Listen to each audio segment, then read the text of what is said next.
नमस्कार मित्रों, कुंडली रहस्य ज्ञान चैनल में आपका एक बार फिर से स्वागत है। जैसा कि हम प्रत्येक लग्न में लग्नेश का कुंडली के 12 भाव में जाने पर वीडियो बना रहे हैं, उस सीरीज का ये 7वां वीडियो है। आज हम तुला लग्न में जो लग्नेश शुक्र होते हैं उनका कुंडली के अलग अलग 12 भावों में बैठने पर जातक को किस प्रकार के फल शुक्रदेव प्रदान करते हैं, उस विषय पर चर्चा करेंगे, जानकारी प्रदान करेंगे। वीडियो शुरू करने से पहले आपसे छोटा सा अनुरोध है, यदि मेरे द्वारा दी गई आपको जानकारी अच्छी लगती है, आपकी समझ में आती है, आपको लगता है इससे कुछ आपको लाभ होगा, तो वीडियो को लाइक कीजिएगा, चैनल को सब्सक्राइब कीजिएगा और वीडियो को ज्यादा से ज्यादा लोगों को शेयर कीजिए, जिससे यह जानकारी अन्य लोगों तक पहुंचे और ज्यादा से ज्यादा लोग इस वीडियो से लाभान्वित हों। तो आइए वीडियो शुरू करते हैं। जैसा कि आपको बताया, आज हम तुला लग्न में लग्नेश शुक्रदेव के कुंडली के अलग अलग भावों में बैठने पर जातक को क्या प्रभाव शुक्रदेव के द्वारा मिलेंगे, उस पर चर्चा कर रहे हैं। तो कुंडली के प्रथम भाव जो लग्न भाव होता है, वहां पे यदि 7 नंबर लिखा हो तो तुला लग्न हो जाएगी। अब यहाँ पे 7 नंबर होगा, यहाँ 8 हो जाएगा, यहाँ 9 नंबर धनु राशि, यहाँ मकर राशि, यहाँ कुंभ राशि, मीन राशि, यहाँ पर मेष राशि, यहाँ वृषभ राशि, मिथुन राशि, कर्क राशि, सिंह राशि और द्वादश भाव में आ जाएगी कन्या राशि। अब यदि शुक्रदेव लग्न स्थान में ही विराजमान हो जाए, जब लग्नेश कुंडली के लग्न भाव में ही विराजमान हो गए, अब यहाँ पर शुक्रदेव स्वराशि के हो गए हैं। यहाँ पर एक पंच महापुरुष राजयोग का भी निर्माण होगा। शुक्रदेव किस किस चीज के कारक हैं? सुख सुविधाओं के, सौंदर्य के, प्रेम के कारक है, ग्रह हैं। तो ऐसे में जातक बहुत ही आकर्षक होगा, उसका स्वभाव बहुत सौम्य होगा।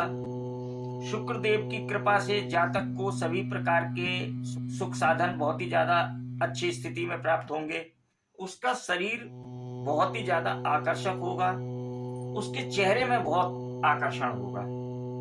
यानी कि कुल मिला के शुक्रदेव का लग्न स्थान में बैठना जातक को प्रत्येक प्रकार से शुभ फल प्रदान करेगा। अब यदि शुक्रदेव कुंडली के द्वितीय भाव में विराजमान हो जाए, कुंडली का द्वितीय भाव संचित धन का भाव होता है, कुटुंब का भाव होता है, वाणी का भाव होता है। अब शुक्रदेव क्योंकि एक शुभ ग्रह है, सौंदर्य के ग्रह हैं, तो ऐसे में जातक की वाणी बहुत ही सौम्य हो जाएगी। उसकी वाणी में एक अलग प्रकार का आकर्षण होगा, यानी कि जब जातक बोलेगा तो लोग उसको सुनना चाहेंगे। केवल उसकी वाणी सुनकर, यानी कि उसकी आवाज लोगों के कानों में पहुंचेगी और उसकी वाणी ही लोगों को अपनी ओर आकर्षित कर लेगी। यहाँ धन की स्थिति भी बहुत अच्छी रहेगी, धन संचय भी करने में सहायता प्राप्त होगी जातक को, और परिवार का सुख भी बहुत अच्छी स्थिति में जातक को प्राप्त होता है। अब यदि लग्नेश कुंडली के तृतीय भाव में विराजमान हो जाए, तृतीय भाव में राशि आ गई धनु राशि गुरुदेव की। तृतीय भाव पराक्रम का भाव है, परिश्रम का भाव है, मेहनत का भाव है, और शुक्रदेव सौंदर्य के कारक होते हैं, सुख सुविधाओं के कारक होते हैं। यानी लग्जरी परिश्रम में आ गई तो निश्चित ही जातक को थोड़ा दिक्कतों का सामना करना पड़ेगा। यहाँ पर किसी भी कार्य में सफलता पाने के लिए एक सामान्य से अधिक प्रयास करने होंगे।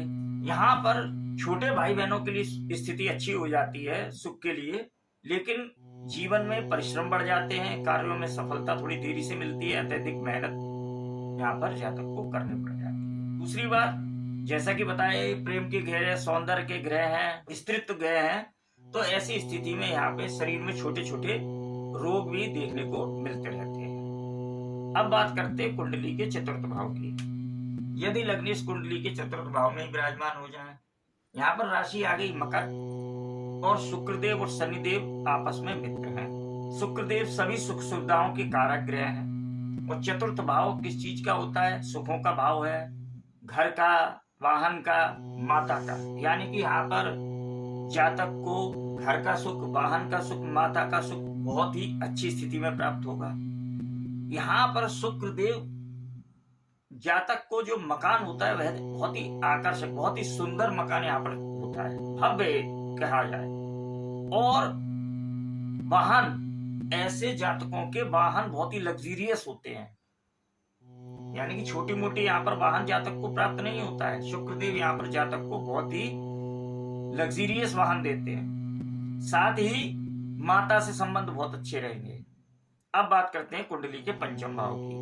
पंचम भाव में यदि शुक्रदेव विराजमान हो जाए, अब पंचम भाव शिक्षा का भाव है, संतान का भाव है और प्रेम संबंधों का भाव है। सबसे पहले तो आपको जो बताया कि शुक्रदेव प्रेम के ही कारक हैं, तो यहाँ पर प्रेम संबंधों के लिए बहुत अच्छी स्थिति हो जाएगी, क्योंकि मित्र के घर में शुक्रदेव यहाँ पर प्रेम में सफलता दिलाते हैं। शिक्षा बहुत अच्छी होती है और संतान सुख भी बहुत अच्छा मिलता है। संतान से लगाव बहुत होता है, संतान बहुत ही सुंदर यहाँ पर प्राप्त होती है। यहाँ पर शुक्रदेव के बैठने से यह जरूर है कि जातक को कन्या संतान अधिक प्राप्त हो सकती है। अब बात करते हैं कुंडली के छठे भाव की। यदि लग्नेश शुक्रदेव कुंडली के छठे भाव में विराजमान हो जाए, अब देखिए यहाँ पर राशि आ गई मीन राशि, और मीन राशि में शुक्रदेव उच्च के हो जाते हैं, और ये छठा भाव है रोग ऋण शत्रु का। अब यहाँ पर लेकिन स्थितियां विपरीत हो गई। शुक्रदेव में पावर बहुत है, उच्च के हो गए, लेकिन जो पावर मिली है वो किस चीज की मिली है? रोग ऋण शत्रु को ग्रह है उस भाव को में जाके पावर मिली है। तो ऐसी स्थिति में क्या होगा कि यहाँ पर एक तो शरीर में रोग बढ़ जाते हैं, कर्जे की स्थिति उत्पन्न हो जाती है। शत्रुओं पर विजय तो यहाँ पे दिलाते हैं क्योंकि यहाँ पे बहुत ही पावर में है, लेकिन जीवन में बार बार शत्रु आएंगे, तो यहाँ पर थोड़ा स्वास्थ्य के लिए अच्छा नहीं है और जीवन में थोड़े से रोग बढ़ जाएंगे, शत्रु वगैरह की परेशानी बराबर निरंतर बनी रहे। अब यदि लग्नेश शुक्रदेव कुंडली के सप्तम भाव में विराजमान हो जाए, जब लग्नेश खुद सप्तम भाव में विराजमान हो गए और यहाँ से सप्तम दृष्टि से लग्न को ही देखेंगे, अब ऐसे में पत्नी बहुत ही सुंदर होगी, बहुत ही आकर्षक पत्नी होगी, पत्नी के प्रति जातक को लगाव बहुत ज्यादा रहेगा। यहाँ पर प्रेम विवाह होने की स्थिति बहुत ज्यादा प्रबल हो जाती है, थोड़ा सा यहाँ पर कामुकता अधिक हो जाती है। यह भाव पार्टनरशिप का भी है, तो पार्टनर से भी यहाँ पर जातक की अच्छी खासी लगाव रहता है, संबंध बहुत ही अच्छे बने रहते हैं। अब बात करते हैं कुंडली के अष्टम भाव की। यदि शुक्रदेव कुंडली के अष्टम भाव में विराजमान हो जाए, अब देखिए यहाँ पर शुक्रदेव स्वराशि के हो गए, लेकिन लग्नेश का अष्टम भाव में जाना कभी भी शुभ नहीं होता है। अष्टम भाव अत्यधिक पीड़ा का भाव है, कष्टों का भाव है, दुखों का भाव है, संघर्षों का भाव है। तो यहाँ पर जब लग्नेश अष्टम भाव में आ गया, जीवन में रोग बढ़ जाएंगे, संघर्ष बढ़ जाएंगे, बार बार कष्ट दुख जातक को परेशान करते रहेंगे। तो यहाँ पर शुक्रदेव तो फल नहीं प्रदान करते हैं और यहाँ पर जातक को रत्न धारण नहीं करना चाहिए। रत्न धारण करने से भी दिक्कतें हो सकती हैं।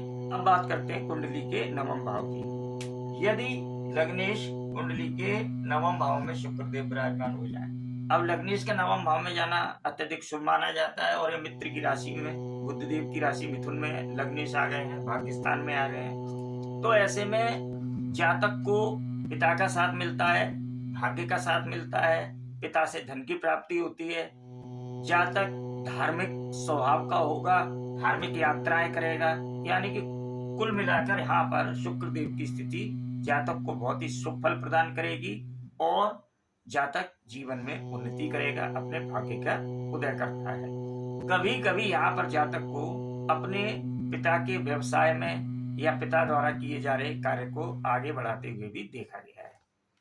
अब बात करते हैं कुंडली के दशम भाव की। यदि शुक्रदेव कुंडली के दशम भाव में विराजमान हो जाए, अब यहाँ पर राशि आ गई कर्क राशि और शुक्रदेव और चंद्रदेव की आपस में शत्रुता है। तो यहाँ पर आने से लग्नेश के दशम भाव में आना बहुत ही अच्छा होता है, लेकिन यहाँ पर शुक्रदेव थोड़ी कमजोर स्थिति के हो जाते हैं क्योंकि शत्रु की राशि में है। तो ऐसे में यहाँ पर जातक को रत्न धारण करने से, हीरा धारण करने से अत्यधिक लाभ होते हुए देखे गए हैं। कार्य क्षेत्र के लिए बहुत अच्छी स्थिति होती है, कार्य क्षेत्र में स्त्रियों का सहयोग भी मिलता है, आय के लिए बहुत अच्छा होता है। लेकिन यहाँ पर थोड़ा शुक्रदेव की कमजोर स्थिति होती है और शुक्रदेव को मजबूती प्रदान करने के लिए यहाँ पर रत्न धारण किया जा सकता है। लेकिन रत्न धारण करते समय किसी भी अच्छे ज्योतिष से आप उसका विवेचन कराने के बाद ही रत्न धारण करें। अब बात करते हैं कुंडली के एकादश भाव। यदि एकादश भाव में लग्नी शुक्रदेव विराजमान हो जाए, अब यहाँ पर क्या हुआ, शुक्रदेव लग्नेश आय के भाव में आ गए हैं, लेकिन राशि सिंह राशि है और सिंह राशि के स्वामी होते हैं सूर्यदेव। अब सूर्यदेव और शुक्रदेव में भी शत्रुता का भाव है, तो लग्नेश आय अर्जित करेगा, अच्छी अर्जित करेंगे क्योंकि शुभ ग्रह है और लग्नेश खुद इनकम के भाव में है। लेकिन क्या होगा कि कभी कभी अचानक से आय में हानि होती हुई देखी जाएगी, शत्रु का भाव। यहाँ पर स्त्री मित्रों की संख्या भी अधिक हो जाती है और यहाँ पर थोड़ा सा बड़े भाई बहनों से संबंधों में जो है वह बहुत ज्यादा मधुरता नहीं रहती है, क्योंकि बड़े भाई बहन का भी घर है। तो यहाँ पर बड़े भाई बहनों से संबंध में भी थोड़ा सा ध्यान देने की जरूरत पड़ जाती है। तो अशुभ स्थिति तो नहीं होती है, लेकिन बहुत ज्यादा शुभ स्थिति भी नहीं होती है, यहाँ पर सामान्य स्थिति रहती है। अब बात करते हैं कुंडली के द्वादश भाव की। यदि लग्नेश कुंडली के द्वादश भाव में विराजमान हो जाए, एक तो लग्नेश यहाँ पर अपने से 12वें भाव में चले गए, लग्नेश का 12वें भाव में बैठना शुभ नहीं होता है। दूसरी बात, कन्या राशि में जाके शुक्रदेव नीच के हो जाते हैं, यानी कि नीच के फल जातक को प्रदान करते। अब ये भाव किस चीज का है, खर्चों का भाव है, हानि का भाव है, और यहां पर आकर शुक्रदेव विराजमान हो गए, यानी कि बहुत ज्यादा शक्तिशाली ग्रह नहीं होते हैं, इनको कोमल ग्रह की श्रेणी में मानते हैं, शुभ ग्रह। तो यहाँ पर खर्चे बहुत ज्यादा जातक के बढ़ जाते हैं। अब यहाँ पर खर्चे बढ़ेंगे कैसे, क्योंकि यहाँ पर नीच के फल जातक को प्रदान करेंगे और ये अस्पताल का भाव भी है। तो यहाँ पर क्या होता है कि थोड़ा सा रोगों पर, छोटे छोटे रोगों पर यहाँ पर जातक के खर्चे बढ़ जाते हैं। दूसरी सबसे बड़ी जो अशुभता होती है वो शुक्रदेव यहाँ पर जो नीच के हो जाते हैं, यहाँ पर संतान उत्पत्ति में दिक्कतें, बाधा उत्पन्न हो जाती है, क्योंकि शुक्राणु जो होते हैं उनका संबंध भी शुक्रदेव से ही है। यहाँ पर डायबिटीज की समस्या भी उत्पन्न हो जाती है, यहाँ पर संतान उत्पत्ति में जिन समस्याएं देखी जाती हैं, यहाँ पर थोड़ी सी थायराइड भी लग्नेश द्वादश भाव में चले गए। तो कुल मिलाकर यहाँ पर लग्नेश का अपने से 12वें भाव में जाना शुक्रदेव का शुभ नहीं होता है, अच्छे फल नहीं देंगे, जातक भाइयों का सामना करते हुए पाया जाता है। तो मित्रों, आज हमने तुला लग्न के बारे में, लग्नेश के 12 भावों में जाने पर जानकारी प्रदान की। अगली वीडियो में हम वृश्चिक लग्न पे चर्चा करेंगे, जानकारी आपके साथ साझा करेंगे। तब तक के लिए नमस्कार।